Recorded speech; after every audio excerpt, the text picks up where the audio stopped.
North மற்றும் south tank black அருகே அமைந்துள்ள ரயில் தண்டவாளத்தின் கீழே ஒரு நுழைவு பாலம் அமைந்துள்ளது. இந்த பாலம் பல ஆண்டுகளுக்கு முன்பு பிரிட்டிஷ் அரசாட்சியின் போது அமைக்கப்பட்டது குறிப்பிடத்தக்கது.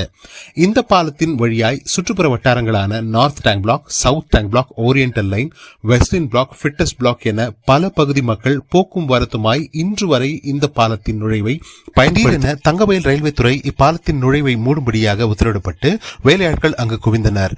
இந்த பணியை துவங்கும் போது இதை அறிந்த பொதுமக்கள் அவர்களிடையே இந்த டேக் மேல போனா சிக்னல் கொடுக்கறவன் டிரைவர் வந்து ட்ரெயின் கார சிக்னல் இல்லாத வர ஹார்ன் கொடுக்கறது இல்ல. அப்ப ஆடு மாடே தினி சாவுது, நம்ம சேர்த்து சாவுவான்.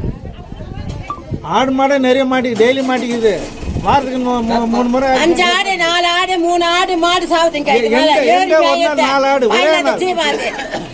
நாங்க எப்படி சாவோம்? எங்களுக்கு என்னன்னாக்கா மாற்று வழி பண்ணி, எங்க கோரிக்கை என்னன்னாக்கா மாற்று வழி பண்ணி கொடுத்துட்டு புதுசா ஒரு சிமெண்ட்ல ஒரு புதுசா பண்ணி கொடுத்துட்டு அப்புறம் நீங்க என்ன பண்றீங்க புதுப்பிக்கிறீங்க.